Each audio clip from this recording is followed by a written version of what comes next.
જમ્મુ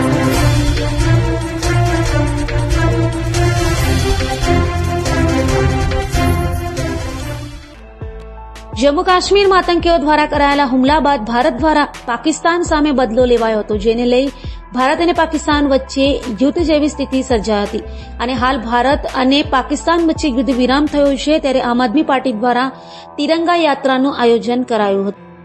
જમ્મુ કાશ્મીરના પહેલગામ ખાતે પ્રવાસીઓ પર આતંકીઓ દ્વારા કરાયેલા હુમલા બાદ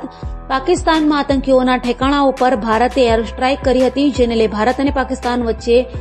યુદ્ધ જેવી સ્થિતિ સર્જાઈ હતી। જોકે શનિવારે અમેરિકાની મધ્યસ્થીએ બંને દેશો વચ્ચે યુદ્ધ વિરામ થયું છે,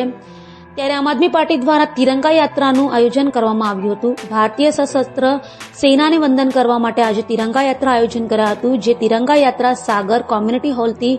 કારગિલ ચોક સુધી પહોંચી હતી, જે તિરંગા યાત્રામાં મોટી સંખ્યામાં લોકો જોડાયા હતા।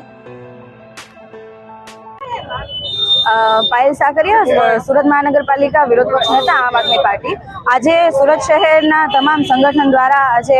તિરંગા પદયાત્રા કાઢવામાં આવી રહી છે, કારણ કે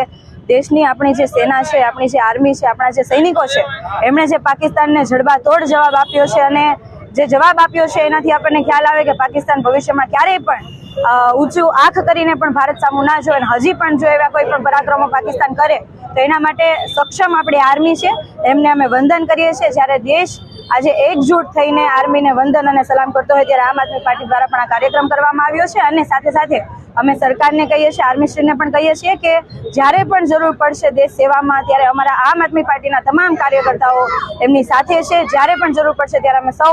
અમે જે કંઈ સેવા કરી શકીશું એ તમામ સેવાઓ કરીશું।